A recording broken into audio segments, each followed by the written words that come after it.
Francis Rocard, je suis astrophysicien responsable des programmes d'exploration du système solaire au Centre national d'études spatiales. Mon travail, c'est de faire en sorte que l'implication française des scientifiques sur des missions d'exploration planétaire puisse avoir lieu et puisse être financée par le CNES, sachant qu'aucune de ces missions ne sont françaises.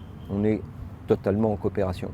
Pourquoi écrire un livre sur l'homme sur Mars ? Et les questions qui se posent, c'est comment on fait, comment on va sur Mars, quels sont les problèmes, où sont les difficultés et comment concrètement les choses vont se passer. Il y a une conviction profonde sur le sujet, c'est que le schéma Apollo, souvenez-vous, mai 61, Kennedy fait un discours fameux, immédiatement la NASA se met en ordre de bataille. 8 ans plus tard, l'homme pose le pied sur la Lune. Ça, c'est pas possible. Le budget de la NASA a augmenté en 61, date du fameux discours, par un facteur 20, 30, 50. Si on voulait avoir un budget de 25 milliards de dollars de l'époque, aujourd'hui, ça faudrait dire 85 milliards. Or, le budget de la NASA est de 21, 22. Le Congrès américain n'est pas du tout prêt à monter ce budget à 85 milliards, et je ne parle pas du coronavirus qui a bouleversé un peu la situation.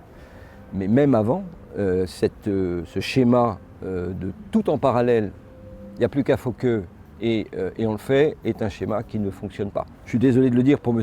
Zubrin, qui est le président de la Mars Society, qui lui prône le Mars Direct. C'est totalement impensable. D'où la nécessité de faire des choix stratégiques majeurs que les Américains ou la NASA appellent Pathway. Pathway, ça veut dire par quel chemin je vais aller d'une situation présente qui est l'homme en orbite basse, l'ISS, jusqu'à l'homme à la surface de Mars. Je dis bien à la surface de Mars. Je ne dis pas en orbite martienne.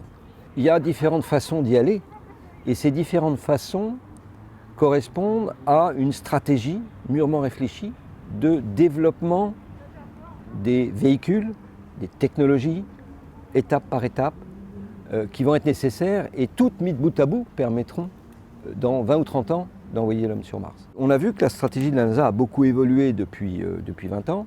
Souvenez-vous, Constellation, qui était un retour des Américains sur la Lune. Barack Obama a dit « Oh là là, c'est trop cher, on annule tout. » Et on va envoyer des hommes sur un astéroïde. C'était une façon d'aller de l'avant. Et dans ces cas-là, on valide les vols espace très lointains habités, à l'inverse d'un séjour à 400 km, qui n'est pas du tout équivalent. Donc des véhicules très lourds pour permettre aux hommes d'aller sur un astéroïde, de faire des choses et puis ensuite de revenir.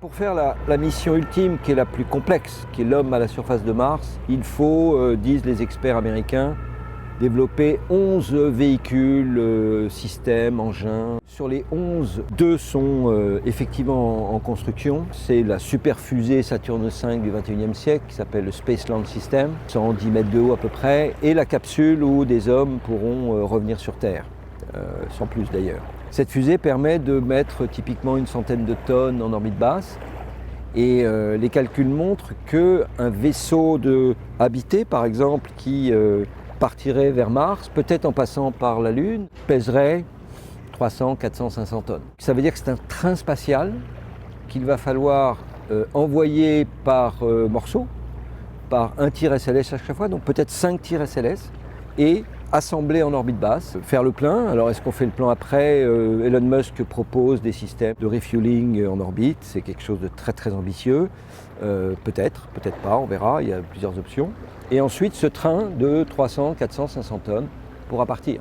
Et là je ne parle que du véhicule de transport qui va envoyer l'équipage vers Mars, mais il va falloir envoyer au préalable toute l'infrastructure sur Mars. Petit détail, Osiris-Rex qui est une mission d'aller-retour automatique sur un astéroïde, mais 7 ans.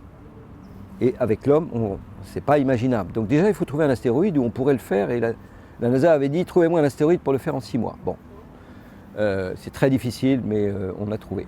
Néanmoins, ce schéma-là a été abandonné. Plus récemment, 2015, puis 2017, la NASA a fait des choix majeurs, qu'on a appelé au début la LOPG, Lunar Orbital Platform Gateway, c'est-à-dire une petite station spatiale en orbite lunaire. C'était ça la stratégie. Pourquoi ? Parce que opérer une station à 400 000 km, c'est sur le plan opérationnel pas du tout la même chose que opérer à 400 km l'ISS. D'autre part, il y a du transport lourd à 400 000 km qui est déjà nécessaire avec le PPE, c'est-à-dire le Power Propulsion Element, qui est déjà un énorme véhicule à propulsion électrique avec des panneaux solaires de 100 mètres carrés, pour alimenter beaucoup de moteurs électriques de puissance et pour le fret, envoyer ces éléments en orbite lunaire. La LOPG, elle est très particulière. Elle est sur une orbite plutôt elliptique, plutôt polaire.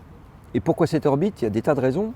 Il y a d'abord que les orbites lunaires ne sont pas stables, donc c'est un vrai problème. L'orbite choisie est une orbite stable, à peu près stable. L'intérêt, c'est que cette orbite très elliptique, elle permet deux choses. Elle permet assez facilement de descendre sur la Lune en prenant l'arc montant ou descendant de l'orbite, puisqu'elle est polaire. Et vous savez que c'est surtout le pôle sud qui intéresse beaucoup les gens. Mais elle permet aussi, depuis cette orbite, et pas du tout depuis la surface lunaire, de partir vers Mars. À ce moment-là, vous prenez l'arc montant de l'orbite, vous passez vers la Terre, le survol de la Terre vous dévie dans la bonne direction et vous partez vers Mars. Tout ça présente beaucoup d'intérêts potentiels, mais rien n'est sûr, rien n'est certain. L'un des faits majeurs que la NASA espère mettre en œuvre, c'est de trouver de la glace au pôle de la Lune, d'extraire cette eau et au moins d'en faire de l'eau pour les hommes qui partiront vers Mars, parce que amener l'eau depuis la surface lunaire peut coûter moins cher que de l'amener depuis la Terre. On pourrait aussi casser la molécule d'eau, en faire de l'hydrogène liquide, de l'oxygène liquide, voire d'autres réactions chimiques du méthane liquide. Et pourquoi oxygène, méthane liquide? C'est deux propergols pour des fusées, pour des moteurs. D'ailleurs, Elon Musk a choisi des moteurs méthane, oxygène liquide. Ils sont moins puissants que hydrogène, oxygène, mais ils sont beaucoup plus simples, beaucoup moins cher, et il permettrait, notamment sur Mars, parce que sur Mars vous avez du CO2 et de l'eau potentiellement, de faire du méthane et de l'oxygène liquide, de faire le plein sur Mars. La LOPG, c'est ça l'idée. Une idée possible, mais non certaine, parce qu'il y a beaucoup d'inconnus, c'est que la LOPG soit une station-service, où on fait le plein et on part vers Mars ensuite. Dans les années 2030, on peut concevoir, c'est tout à fait réaliste, que des premiers hommes vont partir vers Mars. 2030, ça veut dire 2039, formellement. J'ai dit vers Mars. La mission la plus simple qu'on peut concevoir, et je pense qu'elle sera mise en œuvre, un survol de Mars, on ne s'arrête pas et on revient à la Terre. Ça dure 1 an et demi, ça permet de valider le système de transport sur des très longues durées. C'est un peu l'équivalent d'Apollo 8, Apollo 9, Apollo 10. C'était des vols nécessaires à la qualification du système. Ce survol, il est imaginable très facilement dans les années 2030. Il est très probable que, et même à peu près certain, que l'homme se mettra en orbite martienne. Ça, c'est une affaire qui est à peu près incontournable. Pourquoi? Parce que de toute façon, même si l'arrivée des hommes à la surface peut se faire directement, le retour nécessite de passer par l'orbite martienne. Donc de toute façon, on sera amené à mettre, et quand je dis mettre un véhicule, c'est une véritable station en orbite martienne. Les missions lunaires, c'était typiquement 1 semaine. Aller-retour, tout compris. Sur Mars, c'est beaucoup plus loin, beaucoup plus long. La mission naturelle, c'est un voyage de 6 mois, un séjour en orbite ou autour de Mars ou sur Mars de 1 an et demi, avant que on puisse revenir vers la Terre. Si vous faites la somme, on est à peu près à 900 jours aller-retour. Il y a une solution dégradée, qui est un séjour court, typiquement 1 mois, sur Mars, et un retour ensuite. Le problème de cette mission, c'est que ce retour n'est pas du tout naturel. Il faut passer par Vénus, il faut faire 1 tour et demi autour du Soleil, ça prend plus d'1 an. Et vous savez qu'à chaque fois qu'on passe par Vénus, ça chauffe. Et dire aux hommes qui vont chauffer au moment de passer vers Vénus, ça pose d'autres problèmes. Je ne suis pas certain que le séjour court soit en pratique faisable. À un moment ou à un autre, et vu l'investissement du projet, il faudra développer tout ce qui est nécessaire pour un séjour d'1 an et demi sur Mars, c'est-à-dire une véritable base martienne. Ça veut dire des véhicules d'habitation, un laboratoire, une centrale d'énergie et véhicules mobiles. Rien que l'énergie est un problème. L'énergie sur Mars, les panneaux solaires, c'est très risqué à cause des tempêtes de poussière. Il est fort probable qu'il va falloir développer du nucléaire, un petit réacteur nucléaire, petit par rapport à nos centrales de fission, typiquement 100 kW.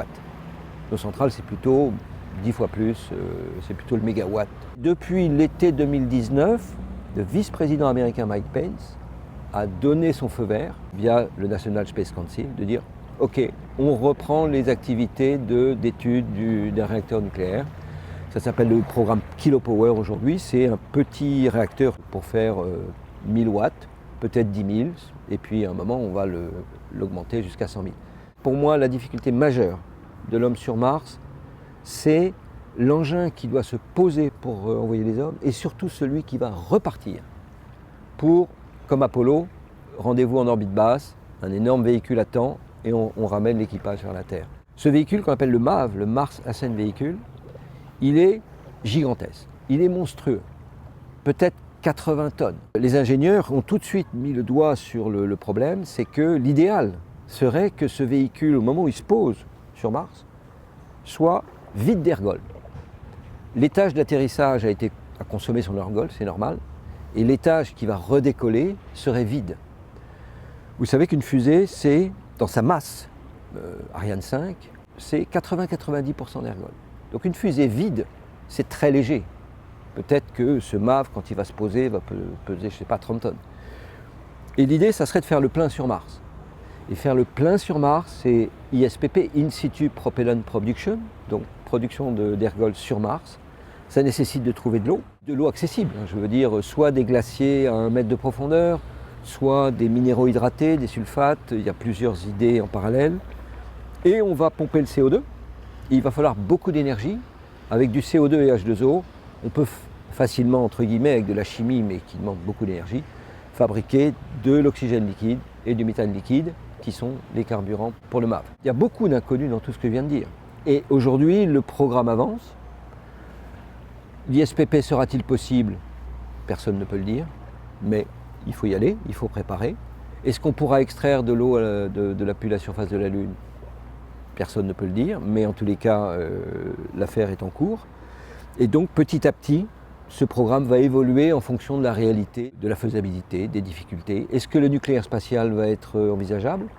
En termes de sécurité de lancement, c'est quand même majeur. Il y a des schémas qui sont sur la table, papier, qui consiste à dire j'envoie mon réacteur vierge.